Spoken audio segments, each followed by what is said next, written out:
यहाँ पर मैं ये देख रहा हूँ कि ज़्यादातर छोटे छोटे बच्चे हैं, अभी उनके अंदर बोध बस आया है सीखने समझने का।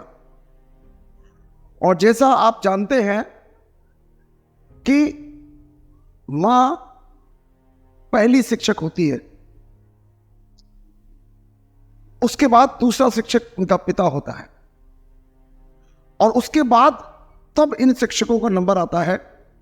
तो आपका बहुत बड़ा कर्तव्य है अपने बच्चों को सही शिक्षा देने का। अक्सर हम लोग अज्ञानतावश, भोलेपन की वजह से हम बच्चों का लालन पालन कुछ इस तरह से करते हैं कि उनके अंदर वो संस्कार नहीं उत्पन्न हो पाते हैं जिनकी आवश्यकता है, जिनकी आप स्वयं अपेक्षा करते हैं।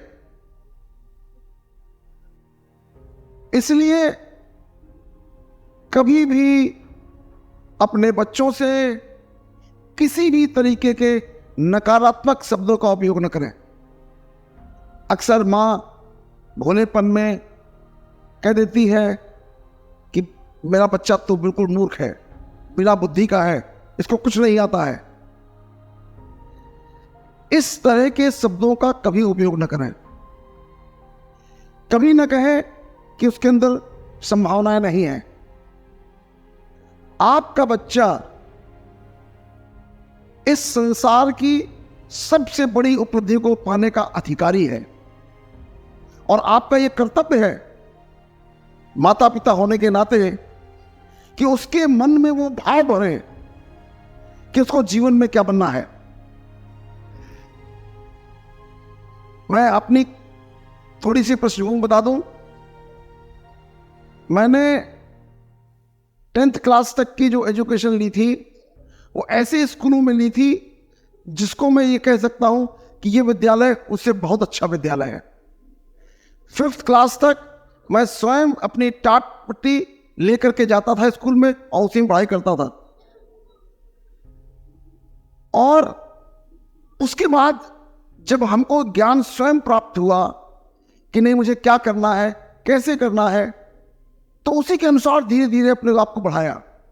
तो इसलिए माता पिता का कर्तव्य मैं कहूँगा कि अपने बच्चे का अच्छे से विश्लेषण करें, उसको अच्छे से उसको समझें कि उसके अंदर क्या काबिलियत है, और उस काबिलियत को उसके अंदर उसके मन मस्तिष्क में भरें कि तुम बेटा जीवन में सर्वश्रेष्ठ काम ये कर सकते हो और करोगे। आपको इसकी साइंस बता दूं, इसकी साइंस क्या है, ये कैसे काम करता है। पता नहीं कुछ लोगों ने पढ़ा है, नहीं पढ़ा है। एक बुक आती है, उसका नाम है पावर ऑफ थॉट्स। आप और वो कैसे काम करती है वो मैं आज आपको बता दूंगा। पावर ऑफ थॉट्स का मतलब ये है कि आप जो सोचेंगे, जैसा सोचेंगे, आप वो बन जाएंगे।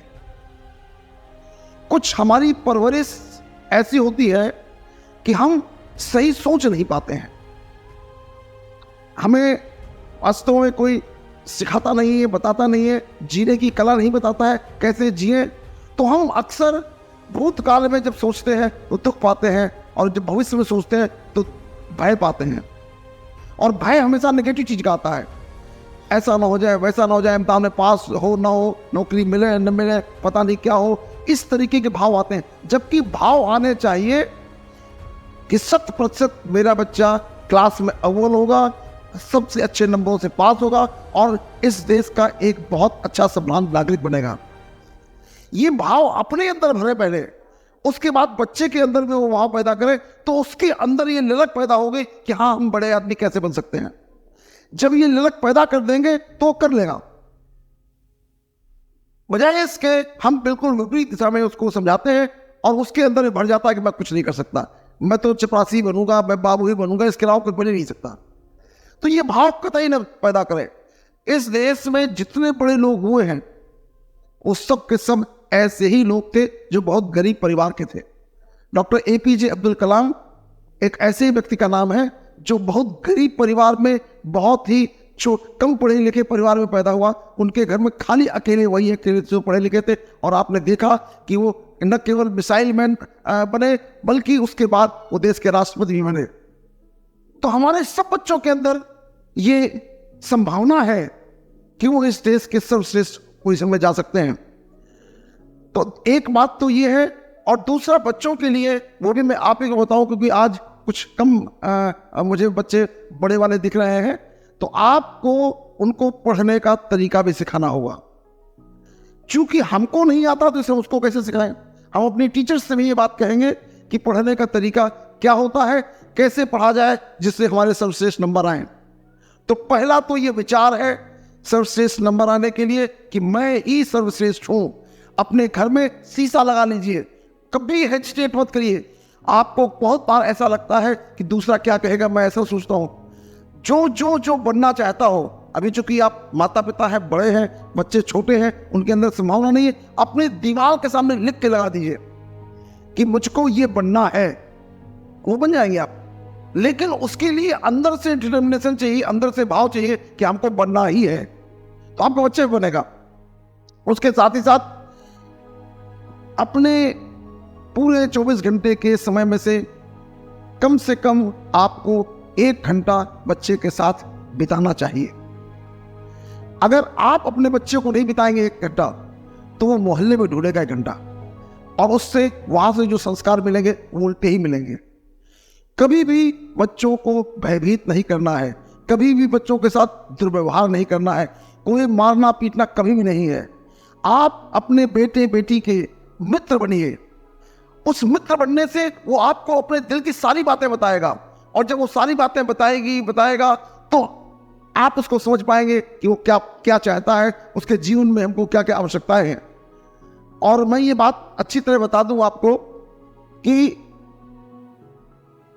धन की आवश्यकता होती है, लेकिन धन अपने आप में अकेले सक्षम नहीं है कि आप ज्यादा पैसा खर्च करके और बड़ी अच्छी शिक्षा पा जाएंगे और बड़ा अच्छा आपका करियर हो जाएगा, ऐसा नहीं है। आज टेक्नोलॉजी के ज़माने में हमारे हाथ में सारा ज्ञान उपलब्ध है, बशर्ते हम उस ज्ञान का उपयोग करें। जब हम पढ़ते थे उस समय कुछ नहीं था, सिवाय पुस्तकों के, टीचर के अलावा कुछ भी नहीं था। आज तो यदि हमको बोलना नहीं आता है तो हम YouTube से बैठ करके कम्युनिकेशन स्किल सीख सकते हैं। इंग्लिश नहीं आती, इंग्लिश सीख सकते हैं। सब तरीके के ट्यूटर्स उसमें अवेलेबल हैं। और जो आप अपने बच्चे को पढ़ाना चाहते हैं, मैं निश्चित रूप से आपसे कहना चाहूँगा कि आप उसको स्वयं जरूर पढ़ें। छोटे बच्चों के लिए इतना तो आपको मेहनत करनी पड़ेगी, वो भी याद करेगा आपको जीवन में। मैं आपको अपने जीवन की घटना बताता हूँ। मेरी माताजी सिर्फ 5 क्लास पास थी, और लेकिन उनके मन में ये धुन रहती थी कि बेटा पढ़े, बेटा पढ़े। और मेरे साथ वो कुछ भी नहीं कर सकती थी, पढ़ा नहीं सकती थी, पूरी रात बैठती थी। जब तक मैं पढ़ता था तब तक वो बैठती रहती थी, और जो ही अगर मुझे नींद की झपकी आती थी तो मुझे जगा देती थी। ये तपस्या करनी पड़ती है। वो माताजी 96 ईयर से है अभी मेरे साथ है। मेरा ईश्वर का सौभाग्य है कि उनका आशीर्वाद मुझे अभी मिल रहा है। तो ये आप सबका कर्तव्य है कि आपको अपने बच्चों को इस लायक बनाना है कि जो वो बन सकते हैं, उसके लिए पूरी प्रेरणा देनी है, पूरा संस्कार देना है, पढ़ना भी है और पढ़ाना भी है। पढ़ने के लिए सबसे महत्वपूर्ण क्या है, ये टीचर्स विशेष तौर से ध्यान दें कि बच्चों को लिखने की आदत डालें। बच्चे अक्सर लिखते नहीं हैं, सिर्फ याद करने की कोशिश करते हैं। इस वजह से उनके अच्छे नंबर नहीं आते हैं। लिख करके, अब मैं आपको कुछ स्टैटिस्टिकल डेटा दूंगा जिससे आपको समझ आ जाएगा। यदि हम किताब से पढ़ते हैं, सिर्फ किताब से पढ़ते हैं, कुछ नहीं लिखते हैं, तो हमारी रिटेनिंग कैपेसिटी आपको मालूम है कितनी है? 15%। इम्तिहान में पास होने के लिए मिनिमम कहीं पर 35%, कहीं 50% चाहिए होता। सिर्फ 15% है जो किताब से पढ़ते हैं। किताब से पढ़ करके जब नोट्स बनाते हैं तो उसकी परसेंटेज आती है 35 से 40%। और जब उस नोट्स को कई बार पढ़ते हैं तब वो 60-70% होता है। और जब उस मैटर को हम किसी को पढ़ाते हैं तब उसका 75 से 80% नंबर होता है। तो अगर आप किसी के 75-80% नंबर चाहते हैं तो उसके साथ यही प्रक्रिया करनी पड़ेगी, और अगर ये प्रक्रिया नहीं करेंगे तो कभी भी वो उतने अच्छे नंबर नहीं लाएगा। आजकल का समय है कंप्यूटर का, सभी बच्चे कंप्यूटर से पीपीटी बना करके टीचर्स पढ़ाते हैं। पीपीटी उसके लिए हेल्पफुल है कि पीपीटी से उसको हम कोई वीडियो दिखा सकते हैं, कोई फोटो दिखा सकते हैं जिससे याद रहे, लेकिन पीपीटी की रिटेनिंग कैपेसिटी भी उतनी ही है जितनी बुक की है, 15%। तो यदि किसी को पीपीटी से पढ़ाया गया और उसके बाद नोट्स नहीं उसने बनाए, नहीं लिखे, तो कभी भी अच्छे नंबर नहीं पास होगा। किसी भी तरीके से वो बस पासिंग मार्क्स ले आए बहुत है उसके लिए, इससे ज़्यादा नहीं मिल सकता है। तो आपका एज ए टीचर ये कर्तव्य है कि आप जो पढ़ाएं उस बच्चे को एक्सरसाइज दें, और उस बच्चे को एक्सरसाइज देने के साथ ही साथ उससे उनके नोट्स को चेक करें, और चेक करने के बाद यदि इसमें कोई कमी हो तो उसको बताएं। कभी कभी बच्चों का मनोबल गिरा होता है, वो परेशान होते हैं, नहीं पूरा कर पाते हैं, तो कभी उनको झिड़के नहीं, कभी गलत शब्दों का प्रयोग न करें कि तुम तो गधे हो, नालायक हो, तुम बदतमीज हो, तुम कुछ नहीं कर सकते। इन शब्दों का कभी उपयोग न करें। अगर ऐसा उपयोग करते हैं तो वो बच्चे वैसे ही हो जाते हैं, वो नालायक कहे जाते हैं और नालायक हो जाते हैं। इसलिए कभी भी ऐसे शब्दों का उपयोग न करें, उनको प्रेम से मित्र बनाएं, दोस्त बनाएं। बच्चों से मित्रता से कभी बैठ के देखिए, बच्चे आपके सबसे अच्छे सर्वश्रेष्ठ मित्र हैं, और वो आपको जो ऊर्जा देते हैं उससे ज़्यादा ऊर्जा कोई नहीं मिल सकती। मैं थोड़ा बड़े बच्चों को पढ़ाता हूँ, MBBS के, MD के, इन बच्चों को पढ़ाता हूँ, उनके साथ बैठ के जो मुझे आनंद आता है वो आनंद मुझे कहीं नहीं आता है, क्योंकि वो नई नई चीज़ें सीखते हैं, नई नई चीज़ पढ़ते हैं, और आपके भी ज्ञान चक्षु खुलते हैं। तो इस तरीके से बच्चों को पूरी लगन, पूरी निष्ठा के साथ आपको पढ़ाना होगा। आपको एक और जानकारी दे दूं, ये बच्चे आए कहां से हैं? बहुत मुश्किल सवाल है ये। ये बच्चे आपके ही पूर्व जन्मों के कर्मों का प्रतिफल हैं, आपके ही, और ये आपका कर्जा है उन बच्चों के ऊपर जो आपको आज पलटाना है, उसको देना है, वापस करना है। कर्जा चुकता करना हो कहते हैं इसको। तो यदि आप उसके प्रति कोई भी काम करते हैं तो ये आप उसके प्रति नहीं कर रहे हैं, अपने स्वयं के प्रति न्याय कर रहे हैं। इसलिए हमको उसको अच्छा देना है, और बिना किसी अपेक्षा के, क्योंकि अपेक्षा, अगर आपने किसी ने आपको लोन दिया है और आप लोन उसका वापस करते हैं, तो क्या ये अपेक्षा करेंगे कि हमारा एहसान मन है? वो तो लोन है आपके ऊपर, उस लोन को आपको पटाना है अपने इस वर्तमान जीवन में। इसलिए हमको उसके लिए सेवा करनी है, और उस कार्य में, इस प्रोसेस में आपको आनंद में रहना है, खुशी में रहना है। आप जब कोई पॉजिटिव विचार करते हैं तो होता क्या है, कैसे वो पॉजिटिव विचार फलीभूत होता है? हमारे शरीर के अंदर एक करंट फ्लो करती है, उसका नाम है इलेक्ट्रोमैग्नेटिक करंट, जो शरीर में ब्रेन से निकल करके शरीर के एक एक ऑर्गन में जाती है, एक एक सेल में जाती है, और वहां उस ऑर्गन को जीवित रखती है। इस इलेक्ट्रोमैग्नेटिक करंट के अंदर चेतना भी होती है, कॉन्शियसनेस होती है, जिसकी वजह से हम जीवित हैं। उसी को आध्यात्मिक भाषा में आत्मा कहते हैं। तो इसके अंदर ये करंट है जिसको हम नापते हैं अपने आप, और ECG, EEG, EMG जो आप कार्डियोग्राम सब देखते रहते हैं, जो डॉक्टर लोग निकालते हैं, ये उसी की रिकॉर्डिंग है। और इस रिकॉर्डिंग के साथ इसी मोबाइल की तरह उससे वाइब्रेशन बाहर निकलते हैं, और ये वाइब्रेशन जिस तरीके के हम विचार पैदा करते हैं वैसे ही वाइब्रेशन निकलते हैं। और वो करते क्या है, बाहर जाकर के सेम टाइप के वाइब्रेशन विचार जो है बाहर भी इस एनवायरमेंट में है।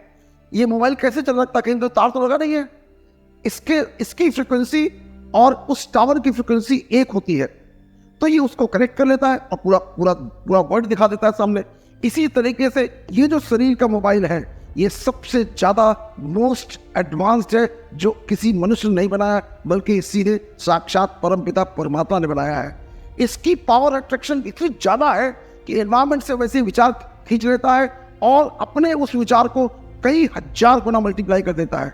तो जब जब हम उल्टा सोचते हैं, जब जब हम गलत सोचते हैं, तब तब हम गलत विचारों को इकट्ठा कर लेते हैं, संग्रहित कर लेते हैं, फिर वैसे ही बन जाते हैं। तो आप अपने एक थॉट से हजार पॉजिटिव थॉट इकट्ठा कर सकते हैं। अज्ञानतावश चूंकि एक थॉट आपका नेगेटिव है, इसलिए आप हजारों थॉट्स को नेगेटिव इकट्ठा कर लेते हैं और सब पूरा नेगेटिव कर लेते हैं, अपना कर लेते हैं नेगेटिव, अपने बच्चे का नेगेटिव कर लेते हैं। तो आप सब लोगों का कर्तव्य है, आप एक इतने अच्छे कॉलेज में पढ़ रहे हैं बच्चे। हम श्रीवास्तव जी को पिछले करीब 30-35 साल से जानते हैं और ये बहुत ही सहृदय व्यक्ति है। इनके पूरे परिवार से मैं परिचित हूँ, लगभग सभी लोगों का मैं इलाज भी करता रहा हूँ। लेकिन सबसे इम्पोर्टेंट बात है इनकी कर्मठता, इनकी दयालुता। इतने लोगों का ये काम कर रहे हैं। मैं चूँकि कॉलेज में, स्कूल में आया हूँ, तो मैं बहुत से ऐसे काम करता हूँ जिसमें कि मैं बच्चों की कुछ एक्स्ट्रा हेल्प भी करने की कोशिश करता हूँ। तो आज इस मंच से मुझे ये सौभाग्य मिला है, तो मैं चाहता हूँ कि आपके ये काम हम श्रीवास्तव जी को देंगे कि आप अपने स्कूल के हर बैच के जो बच्चे पढ़ने में होशियार हैं, अच्छे हैं, उनके पास बुद्धि अच्छा है, अच्छे अपने क्लास में अच्छे नंबर आते हैं, first second third fourth with in 10 आते हैं, तो उन बच्चों की लिस्ट बनाएं और उसमें से जो बच्चे आर्थिक रूप से गरीब परिवार से आते हो, उन बच्चों को मैं स्वयं अडॉप्ट करना चाहता हूँ और उनके लिए मैं स्वयं आकर के यहाँ काम करूँगा, जिससे कि वो आगे बढ़ सकें। मैं चाहता हूँ कि पूरे दुनिया में बच्चों को जो अपॉर्चुनिटी मिल सकती है, तो वो बच्चों को मैं अपॉर्चुनिटी कराता हूँ। मैं अक्सर इस बात की चर्चा नहीं करता हूँ, क्योंकि आज जरूरत है चर्चा करने की, इसलिए कर रहा हूँ। मैं ये काम सरस्वती शिशु मंदिर में किया करता हूँ।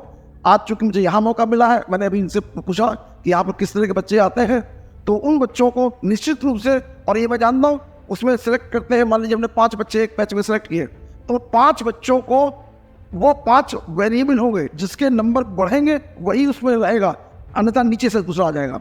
तो उनको ये कोशिश करनी होगी कि लगातार वो उस क्लास में पढ़ते रहें। और मैं 1 से लेकर के 12 तक के जो भी बच्चे हैं अवेलेबल है, मैं सबके साथ, और कम से कम महीने में 1 दिन आकर के उनके साथ बैठूं, समझूं कि कैसे इनको आगे बढ़ाया जा सकता है। ये मेरा पर्सनल हॉबी है। मैं बड़े बच्चों के साथ भी करता हूँ जो मेडिकल के बच्चे हैं, और ये इन बच्चों के लिए भी करता हूँ कि मेरा इनसे विशेष रुझान रहता है कि अगर एक बच्चा भी जाग जाए तो उसके पूरे परिवार, पूरे खानदान, पूरे गांव का लाभ हो जाता है। तो इसलिए ये काम करता हूँ इच्छा से। तो आप लोग सब लोगों का सहयोग इसमें मिलेगा। मैं उम्मीद करता हूँ कि इस क्षेत्र के लोगों का भी इसमें लाभ होगा।